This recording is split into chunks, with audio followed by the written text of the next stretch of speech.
Hi, I'm Jay, and tonight we're going to be tying a 1/2 Barumba in a shad pattern. Stay tuned.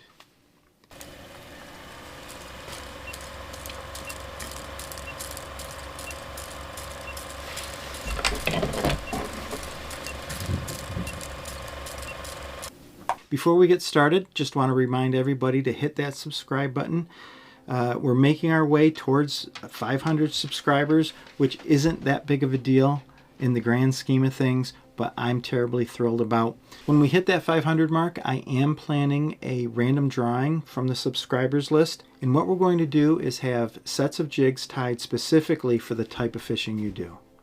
So we're sitting here at the bench, and I've been trying to work out in my head the steps to take, the best combination of different materials to create a bucktail in a shad pattern.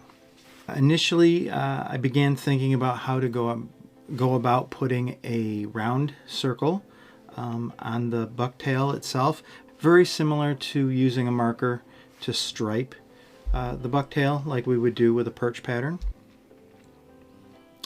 So I have a couple that we're going to I have to decide. I think I'm leaning towards the pink collar, but let's switch over.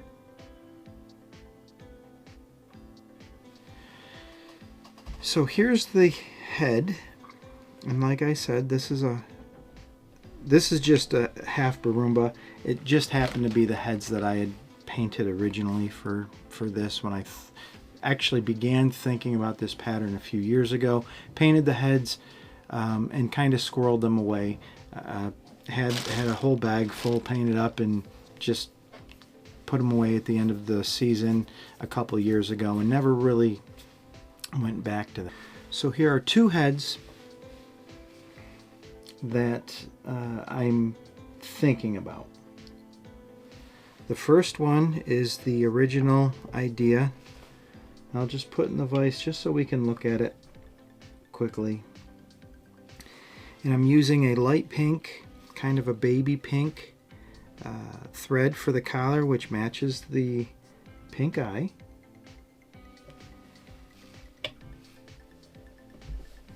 And then the other idea, in place of adding that black circle, is I thought about using just the black thread.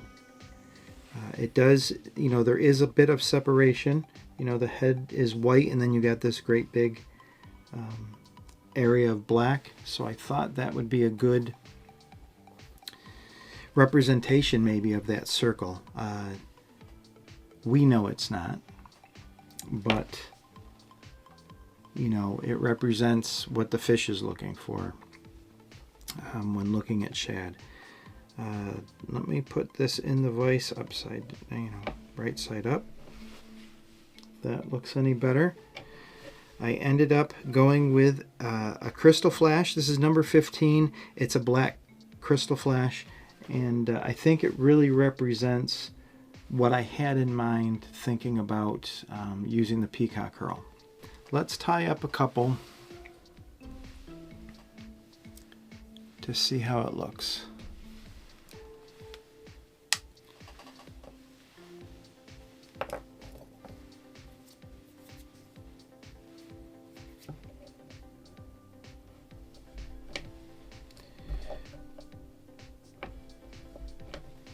Now these jigs, like I said, I made them a few years ago. There's a little bit of flash from these, and that's what I just clipped off there. And let's use, for this video, we'll just go with the pink. It's a really hard choice for me, and it might seem odd, but do you go with that the thread to match the eye and kind of tie all those colors in, or like we mentioned, that black thread? They both look great to me, but for this we will lock on our pink thread and walk it halfway up the shank of the hook with open wraps. And I will begin with This is a steel gray. So it's a medium dark gray, as opposed to something more like this, which is a lighter gray. So blue Dunn is really what I would prefer when you can find it. Sometimes it's just not available, so anything a darker gray, or what they would call a steel gray, is what we're looking for. Again, I take my pinch and I remove all the short and broken fibers from the butt ends, and then I restack these longer pieces back into the pinch. And I'm going to measure the length of the tail will be the length of the body past the bend of the hook.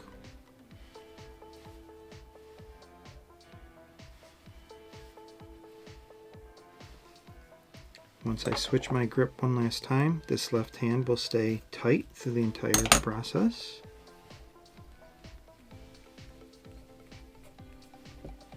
So after locking that on, a couple wraps towards the bend of the hook and a couple wraps towards the head, and as usual we're just looking for this V where the hair is compressed before I give the gray a twist, which will turn it to the side that will become the top of the jig as we're fishing it.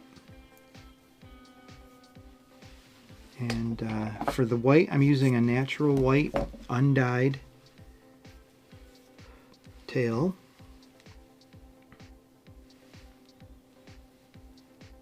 Again, managing my pinch as I did before. First removing the smaller fibers and broken pieces off the base of the pinch, and then restacking some of these longer pieces just to make a nice neat tail. You can favor this. I think favoring the white where your pinch is more of a 60% white and 40% gray would look just fine. Shad in our area are very white.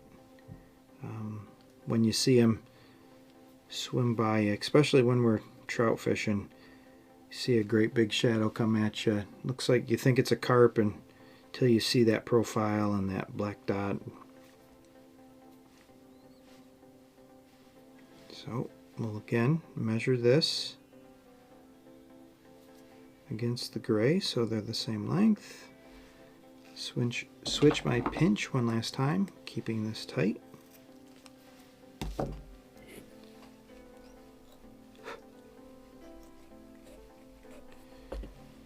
Once I lock that on, a couple wraps towards the bend of the hook, a couple wraps back towards the head. So finishing this, I could finish this off now. It would be a perfectly good, a nicely tied jig. But what I am doing is I will rotate the jig so I'm looking at it from the top. And that black Krystal flash, I'm not counting out these fibers. I'm grabbing a pinch about 15 to 16 fibers of this black Krystal flash. It's really neat. It does reflect the light, but it is black. So I lick the pinch just like I'm going to thread a needle, so I can trim the end square. And then to lay this in place, I do need to pinch it closer to the end, so I can slide my fingers into the hook gap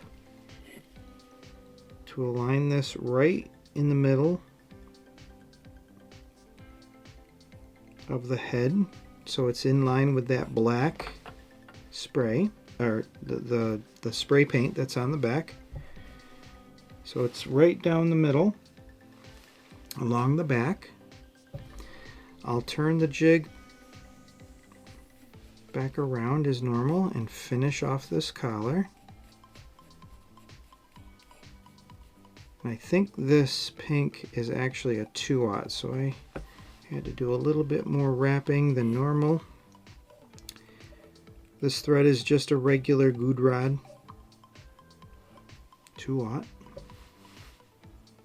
I actually had to order some size A pink thread, just didn't have any.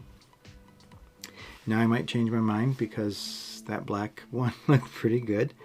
So once we're finished there, I'm going to use my loop of size A thread of an opposite color.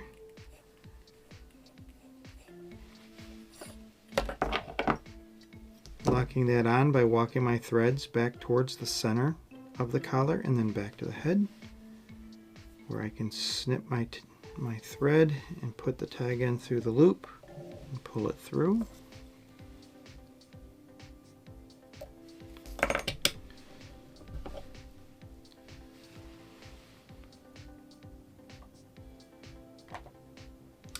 And then to finish this off, I do two things. First, I'm going to lift the bucktail and drop it so it centers itself on the hook point. And then I'll just turn it around in my hands and using the back end of my X-Acto blade, or what would be safer is just a regular bodkin.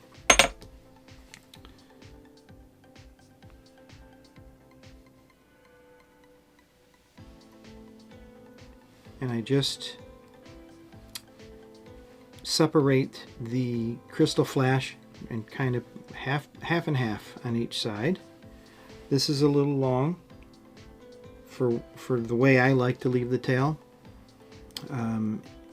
Some guys do like that profile, that longer profile, where the fibers stick out farther than the bucktail. For walleye fishing, for us, I tend to think that the longer fibers will tickle the nose of the walleye and you get some of those short strikes. So I'm not going to hold all the Krystal flash together, but I am just angling some of my cuts and just nipping, just giving it a haircut. Taking good care not to get the bucktail.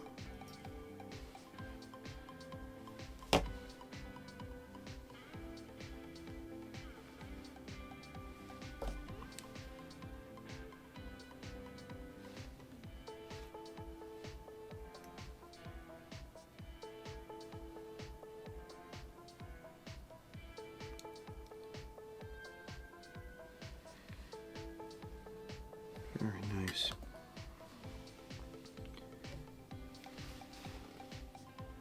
There you have it. Let's see, I think I do have a forceps today.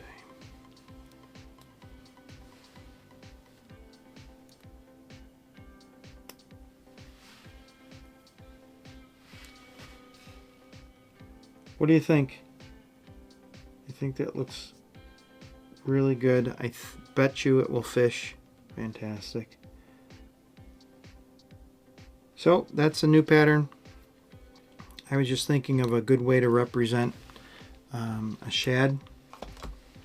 I'm going to finish this off using a lacquer-based head cement.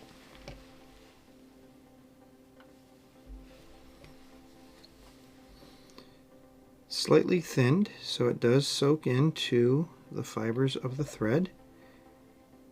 A little overlap onto the bucktail. Capillary action will draw that head cement into the fibers and into the center of the collar. And there we have it.